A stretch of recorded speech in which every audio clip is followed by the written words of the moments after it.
Samajwadi party ने स्वामी प्रसाद मौर्य, दारा सिंह चौहान और धर्म सिंह सैनी जैसे बड़े भाजपाई नेताओं को पार्टी में शामिल कराकर ये नैरेटिव खड़ा करने का प्रयास किया था कि सारे बैकवर्ड नेता बीजेपी छोड़ रहे हैं। लेकिन समाजवादी पार्टी और अखिलेश यादव दोनों को ही बुधवार को भारतीय जनता पार्टी ने बड़ा झटका दिया है। बीजेपी ने मुलायम सिंह यादव के घर में ही सेंध लगा दी। अपर्णा यादव अब बीजेपी का दामन थाम चुकी हैं। राजनीतिक विश्लेषकों का मानना है कि इसमें परसेप्शन की लड़ाई में भारतीय जनता पार्टी को बढ़त मिल गई है। लेकिन आपको जान लेना चाहिए कि आखिर अपर्णा यादव ने अपने ही परिवार के खिलाफ बगावत क्यों की, क्या है इसके पीछे की बड़ी वजह। और मेरे चिंतन में हमेशा राष्ट्र सबसे पहले है। मुझे लगता है कि राष्ट्र का धर्म मेरे लिए सबसे ज़्यादा ज़रूरी है और मैं बस यही बोलना चाहती हूँ कि अब मैं राष्ट्र की आराधना करने निकली हूँ। दरअसल अपर्णा यादव के सपा छोड़ने और बीजेपी ज्वाइन करने के पीछे एक बड़ा कारण लखनऊ कैंट की सीट को माना जा रहा है। अपर्णा इस सीट से साल 2017 का चुनाव लड़ चुकी हैं और उन्हें उस वक्त 61,000 से ज्यादा वोट इस सीट पर मिले थे। साल 2022 के लिए भी उन्होंने इसी सीट के लिए दावेदारी पेश की थी। लेकिन खबरें हैं कि अखिलेश यादव अपर्णा यादव को ये सीट देने के पक्ष में नहीं थे।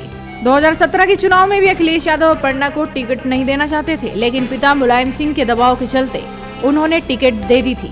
लेकिन अब अपर्णा यादव ने बीजेपी के साथ जाने का फैसला कर लिया। यूपी की राजनीति को अगर सियासी चश्मे से देखा जाए तो अपर्णा का बीजेपी में शामिल होना चौंकाने वाला फैसला नहीं है। सब लोग जानते थे कि देर सवेर अपर्णा बीजेपी में शामिल हो सकती है। उन्होंने पिछले 5 साल में ही राज्य के सीएम योगी आदित्यनाथ से अपनी नजदीकियां बढ़ा ली थी। राम मंदिर में 11 लाख रुपए का दान देकर उन्होंने जता दिया था कि वो सपा के रास्ते पर नहीं चलने वाली। अगर इसमें परसेप्शन यानी धारणा की बात की जाए तो कहा जा रहा है कि भगवा दल को बढ़त मिल गई।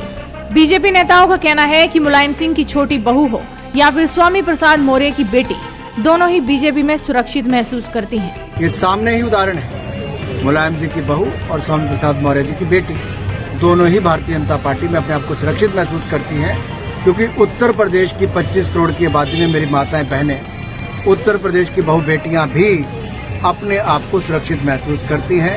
मोदी जी योगी जी की सरकार में राज। और अब अपर्णा यादव के बीजेपी में जाने से यादव कुंभ में फूट का बड़ा संदेश जा रहा है। ये वैसी स्थितियां बनती जा रही हैं जो साल 2017 के विधानसभा चुनाव में हुई थी। उस दौरान अखिलेश यादव और उनके चाचा शिवपाल का झगड़ा खुलकर सामने आ गया था। शिवपाल के सपा छोड़ने से चाचा भतीजे के बीच दरार बढ़ गई और बीजेपी ने इसका भरपूर फायदा उठाया। वहीं बात की जाए तो लखनऊ कैंट सीट की, तो इसे बीजेपी का गढ़ माना जाता है। साल 2017 में कांग्रेस से आई रीता बहुगुणा जोशी ने बीजेपी के टिकट पर यहां से चुनाव लड़ा था और यहीं से विधायक भी चुनी गई थी। साल 2019 का चुनाव जीतने के बाद उन्होंने इस्तीफा दे दिया और इसके बाद बीजेपी ने उपचुनाव में सुरेश तिवारी को मैदान में उतारा, जो 1996, 2002 और 2007 में जीत का परचम लहरा चुके थे। साल 2012 में रीता बहुगुणा जोशी बतौर कांग्रेस उम्मीदवार चुनाव भी इस सीट से जीत चुकी हैं। ऐसे में माना जा रहा है कि लखनऊ कैंट सीट बहुत हाई प्रोफाइल सीट साबित होने वाली है और देखना ये होगा कि रीता बहुगुणा जोशी और अपर्णा यादव में से बीजेपी ये सीट किसके खाते में डालती है। तो आप भी अपनी नजरें बनाए रखिए, साथ ही इस वीडियो को शेयर कीजिए और जुड़े रहिए हेडलाइंस इंडिया के साथ।